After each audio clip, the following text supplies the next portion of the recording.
या कुक्षि विवरे कृत्वा स्वयं रक्षति सर्वतः नमामि जननीं देवीं परां प्रकृतिरूपिणीं कृच्छ्रेण महता देव्या धारितोऽहं यदोदरे तत्प्रसादात् जगद्दृष्टं मातुर्नित्यं नमोऽस्तु ते पृथिव्या यानि तीर्थानि सागरादीनि सर्वतः वसन्ति यत्र तां नौमि मातरं భూతిహేతవే. మాతృదేవో భవ. జూలై నెల 2026 సంవత్సరం గోచార ఫలితాలు ఇప్పుడు మనం చెప్పుకోబోతున్నాము. నోటికి ఏదొస్తే అది చెప్పటం ఉండదండి మా దగ్గర. ఏదో లక్షలు వస్తాయి, కోట్లు వస్తాయి, నాది గ్యారంటీ, రాసి పెట్టుకోండి, బల్ల బుద్ధి చెప్తున్నాను, ఇట్లాంటి మాటలు ఏమీ ఉండవండి. శాస్త్రం ఎంతవరకు చెప్పిందో అంతవరకే. మిమ్మల్ని సంతోషపెట్టడం కోసం ఏదో ఒక స్త్రీ మీ జీవితంలో ప్రవేశిస్తుంది, ఇట్లాంటివి ఏమి ఉండవండి. శాస్త్రం అంటే శాస్త్రమే. దానికోసమే మేము ఛానల్ ఓపెన్ చేసింది కూడా. కాబట్టి మీరు సశాస్త్రీయమైనటువంటి ఫలితాలు తెలుసుకోవాలనుకుంటే మా ఛానల్ని మీరు సబ్స్క్రైబ్ చేసుకోండి. కర్కాటక రాశి వారికి జూలై నెల 2026 సంవత్సరంలో గోచార ఫలితాలు ఏ విధంగా ఉంటాయో సశాస్త్రీయమైనటువంటి పద్ధతిలో మనం తెలుసుకునే ప్రయత్నం చేద్దాము. ఇక్కడ ఈ కర్కాటక రాశి వారికి బుధుడు జన్మంలోనూ వీగిస్తాం అంటే దానికి వెనక స్థానంలోనూ అక్కడ సంచారం చేస్తున్నారు. ఈ బుధుడు ఈ స్థానంలో ఉన్నప్పుడు కానీ లేదా జన్మంలోకి వచ్చాక కానీ ఈ రెండు చోట్ల అంటే నెల పూర్తిగా మనకి అశుభ ఫలితాలను మాత్రమే కలుగజేస్తారు. అక్కడ జన్మంలో ఉన్నప్పుడు మనకి చెడు ఆలోచనలు, చెడు ప్రవర్తన వైపు మనసు మల్లటము ఇట్లాంటివి జరుగుతూ ఉంటే, వ్యయ స్థానంలో ఉన్నప్పుడు ధనం ఖర్చు, ధన నష్టం ఇట్లాంటివన్నీ జరిగేట్టు ఫలితాలన్నీ బుధుడు ఇస్తున్నాడు. ఇక రవి యొక్క సంచారం కనుక మనం తీసుకున్నట్టయితే రవి 17వ తారీఖు నుంచి జన్మంలో ఉన్నారు. జన్మంలో సుఫలితాలు ఇవ్వరు. అలాగే అంతకుముందు 1వ తారీఖు నుంచి 16వ తారీఖు వరకు ఆయన మిథున రాశిలో అంటే వెనక రాశిలో, కర్కాటక రాశికి వెనక రాశిలో అంటే వ్యయ స్థానంలో ఉన్నారు. అక్కడ కూడా ఆయన ధన వ్యయము, ధన నష్టము జరుపుతూ ఉంటారు జన్మంలోను. అంటే రవి పూర్తిగా దశమ స్థానంలో, ఏకాదశి స్థానంలో రాహుగ్రహ సంచారం జరుగుతోందండి.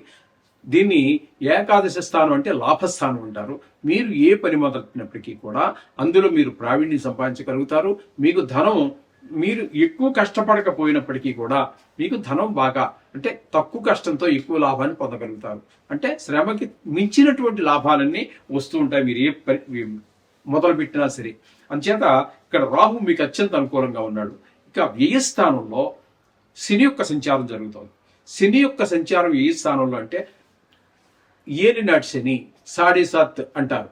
అంచేత ఈ ఏలినాటి శని అనేది వ్యయ స్థానంలో ఉంది కాబట్టి మీరు ఎంత పిసినారితనంగా ఉన్నా ధనం ఖర్చు అయిపోతూనే ఉంటుంది నీళ్ళలాగా. మీరు ఖర్చు పెట్టకూడదని గట్టి నిర్ణయం తీసుకున్నా సరే తప్పనిసరి పరిస్థితులు వచ్చేస్తూ ఉంటాయి. ఆ విధంగా మీరు ఖర్చు అయిపోతూ ఉంటుంది. అయితే ఇక్కడ ధన వ్యయము, ధన నష్టము. ధన వ్యయం అంటే ఖర్చు పెట్టుకున్నారు, ఏదో సంతోషమో ఒక మంచి పనికో చెడ్డ పనికో ఖర్చు పెట్టుకున్నారు.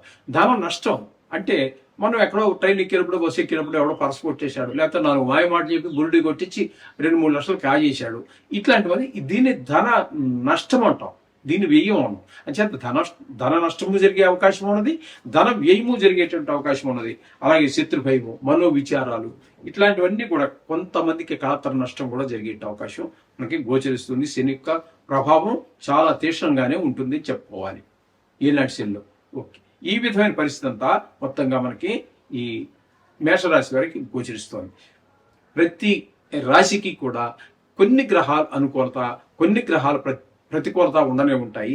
కాబట్టి ఇక్కడ ముఖ్యంగా వీరికి చెప్పుకోవాలి అన్నట్టయితే శుక్రుడు పూర్తి అనుకూలంగా ఉన్నాడు, రవి పాక్షికంగా అనుకూలంగా ఉన్నారు, బుధుడు కూడా పాక్షికంగా అనుకూలంగా ఉన్నారు, ఇక రాహు పూర్తి అనుకూలంగానే ఉన్నారు. అందుచేత నవగ్రహాలు మనం ఇప్పటి నుంచి 3 సంవత్సరాల నుంచి చెప్పుకుంటూనే ఉంటాము. చాలా రకాలు ఉన్నాయి. ఏదైనా కూడా ఏ దేవుడైనా తప్పించగలడు. ఈ గ్రహాల యొక్క దుష్ట శక్తుల నుంచి, దుష్ట ప్రభావాన్ని తప్పించగలరు. కానీ చుట్టూ తిరిగి వెళ్ళటం ఎందుకు?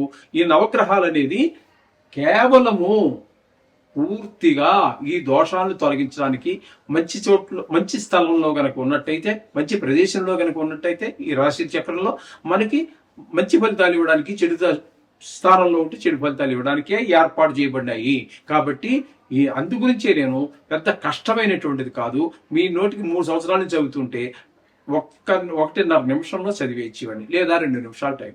ఈ టైంలో ఈ నవగ్రహాల యొక్క ఇది చేసుకోండి, చక్కగా మీకు ఆ దోషాలన్నీ పోతాయి, సర్వశుభాలు కలుగుతాయి. శుభం భూయా. వ్యతిరేక ఫలితాలు ఇస్తున్నారు, బుధుడు వ్యతిరేక ఫలితాలు ఇస్తున్నారు. ఇక గురువుని తీసుకున్నట్టయితే గురువు జన్మంలో ఉన్నారు. జన్మంలో గోచార రీత్యా గురువు శుభ ఫలితములను ఇవ్వజాలడు. అక్కడ కూడా ఎక్కువగా మంచి ఆలోచనలు కానీ, మంచి వైపు బుద్ధి మలటం కానీ, అలాగే మంచి ప్రవర్తన కానీ రావడానికి అవకాశాలు తక్కువగా ఉంటూ ఉంటాయి గురువు యొక్క ప్రభావం వల్ల, జన్మల్లో ఉండటం వలన.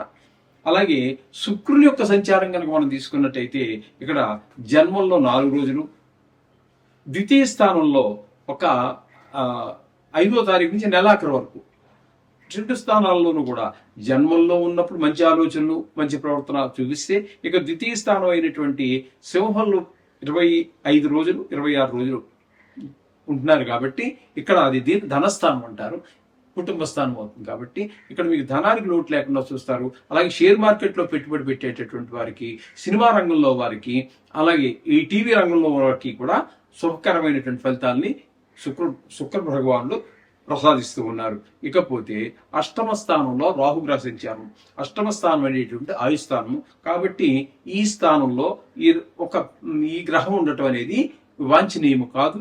తద్వారా మనకి ఎవరో మన ఆప్తులు ఎవరో చాలా కష్టంలో ఉన్నారు, కొంతమంది లేదా చనిపోయారనేటువంటి దుర్వార్త వినడం జరుగుతూ ఉంటుంది. హఠాత్తుగా ధన నష్టం జరిగే అవకాశం ఉంటుంది. కొన్ని చోట్ల అవమానాలు పాలయ్యేటువంటి పరిస్థితులు ఉంటాయి, పరాభవాలు జరిగేటువంటి అవకాశాలు ఉంటాయి. వీటన్నిటికీ మనం ప్రిపేర్ అయి ఉండాలి, లేదా రాహుకి మనం జపం చేసుకోవడం ద్వారా వీటిని మనం తగ్గించుకోవచ్చు. ఇలాగే ఇక్కడ భాగ్యస్థానంలో శని సంచారం, అది కూడా తండ్రి గారి విషయంలో కానీ, గుళ్ళు గోపురాలు తిరగటం విషయంలో కానీ అనేక రకాలైనటువంటి ఇబ్బందులు కలుగుతుంటాయి. వాహనంలో కానీ, అలాగే దైవభక్తి ఉపాసనలో కానీ అనేక రకాలైనటువంటి ఇబ్బంది. మీరు దేవుడి దగ్గర కూర్చొని పూజ చేసినప్పటికీ కూడా మనసు లగ్నం కాదు. కొన్ని చోట్లకి ఎక్కడికో వెళ్ళాలనుకుంటారు, అది వెళ్ళలేకపోవచ్చు. ఒకవేళ వెళ్ళినా అక్కడ మనకి చాలా ఇబ్బందులు పడేటువంటి ఆ ప్రదేశంలో యాత్రాస్థలంలో ఇబ్బందులు పడే పరిస్థితి, రూమ్ దొరక్క, దర్శనం దొరక్క, ఏదో అనేక రకాల ఇబ్బందులు ఏర్పడే అవకాశం మనకు అక్కడ గోచరిస్తూ ఉంటుంది. ఇకపోతే ఏకాదశ స్థానంలో కుజుడు ఉన్నాడు. కుజుడు మాత్రం ఏకాదశ స్థానంలో చాలా చక్కటి ఫలితాలన్నీ ఇస్తాడు. మన శ్రమకి తగిన ఫలితం కంటే కూడా ఎక్కువ ఫలితం వచ్చేటువంటి అవకాశం ఉంటుంది. మనం ఏ పని మొదలుపెట్టినా అందులో మనకి పూర్తి విజయాన్ని చేకూర్చడానికి కుజుడు సిద్ధంగా ఉన్నాడు. ఈ విధమైనటువంటి ఫలితాలన్నీ మనకి ఇక్కడ ఈ కర్కాటక రాశి వారికి గోచరిస్తూ ఉన్నాయి. కాబట్టి ఈ కర్కాటక రాశి వారికి ఈ శుక్రుడు పూర్తి అనుకూలంగా ఉన్నారు. అలాగే కేతువును మనం తీసుకున్నట్టయితే ఆయన కూడా ద్వితీయ స్థానంలో ఉన్నారు. కానీ ఆయన వల్ల కూడా కేతువు కూడా ద్వితీయ స్థానంలో కొంచెం ఇబ్బందికరమైన పరిస్థితులు ఉంటూ ఉంటాయి ఈ విధంగా. కాబట్టి ఇక్కడ మనకి చెప్పాలంటే పూర్తిగా శుక్రుడు పూర్తి శుభుడండి వీరికి, అలాగే కుజుడు పూర్తి శుభుడండి. ఈ విధంగా ఉన్నది పరిస్థితి అంతా కూడా. చేత కేవలం 2 గ్రహాలే మనకి పూర్తి అనుకూలంగా ఉన్నాయి, మిగతా గ్రహాలన్నీ పాక్షికంగా కూడా అనుకూలత లేనటువంటి పరిస్థితి ఉంది. కాబట్టి వీరు కొంచెం ఖర్చు పెట్టే ప్రతి రూపాయి అవసరమా కాదా అని చూసి ఖర్చు పెట్టండి. అలాగే మాట్లాడే మాట కూడా ప్రతిదీ కూడా ఆలోచించి మాట్లాడండి. మాట్లాడిన తర్వాత ఆలోచించడం వల్ల ప్రయోజనం శూన్యంగా ఉంటుంది. ఇది గమనించుకోగలరు. అలాగే అంచేత వీటి యొక్క ప్రభావాన్ని, దుష్ప్రభావాన్ని నుంచి బయటపడాలన్నా, అనుకూలంగా ఉన్న గ్రహాలు మరింత శుభ ఫలితాలు ఇవ్వాలన్నా మీరు నవగ్రహ స్తోత్రాలు రోజు చదువుకోండి. శుభం భూయాత్.